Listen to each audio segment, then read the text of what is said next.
Pernah nggak kalian mimpi ketemu sosok noni Belanda? Tapi ini bukan mimpi. Oke teman-teman, cerita mimpi kali ini itu terjadi pada saat dulu gue masih jadi sales di sebuah perusahaan. Waktu itu kota yang gue kunjungin itu adalah kota Padang. Kira-kira waktu itu gue 6 hari di kota Padang. Jadi jadwal gue hari itu ketemu customer di Bukit Tinggi. Jadi waktu itu gue sempet dari kota Padang gue berangkat ke Bukit Tinggi menggunakan motor sewaan yang memang gue pakai untuk keliling. Karena gue berangkatnya siang dan juga sampainya juga sore dan juga nungguin customer sampai akhirnya gue pulang itu di jam 10 malam. Akhirnya gue banyak berhenti karena gue khawatir nanti terjadi apa-apa di jalan. Sampai akhirnya gue kembali ke kota Padang itu jam 2 subuh.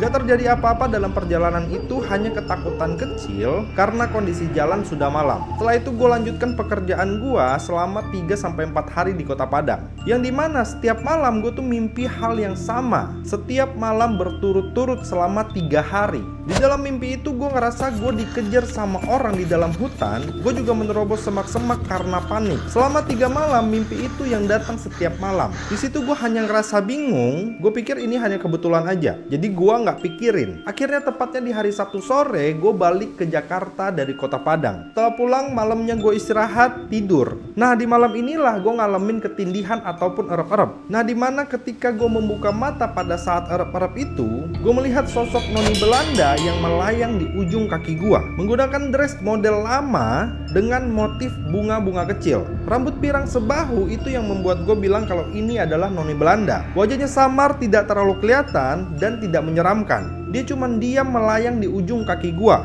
Lalu tiba-tiba gua ngerasa kayak dikasih lihat sebuah video di mana perempuan Belanda ini berdiri menghadap samping, menatap ke arah bawah tempat bermainnya anak-anak. Tapi tempat bermain anak-anak itu kosong. Perempuan Belanda ini hanya berdiri diam di situ. Yang gua rasain dia terlihat sedih, seolah menunggu dan berharap anaknya cepat kembali. Dan yang aneh, gua ngerasa gua tahu anaknya ini adalah laki-laki. Dimana semua informasi yang gua dapat ini itu bukan secara langsung diceritakan oleh sosok wanita Belanda ini, tapi seperti gue bisa merasakan apa yang dia rasakan. Gak lama dari situ gue pun akhirnya terbangun. Akhirnya gue mendapatkan sebuah kesimpulan di mana wanita Belanda ini sepertinya sedang mencari anaknya, dan ini berhubungan dengan mimpi yang gue alamin selama 3 malam di kota Padang, di mana wanita Belanda ini terpisah dengan anaknya dan beliau berusaha lari untuk menyelamatkan diri dari kejaran orang yang jahat, yang akhirnya dia terpisah dengan anaknya yang mungkin saja anaknya pun sudah di.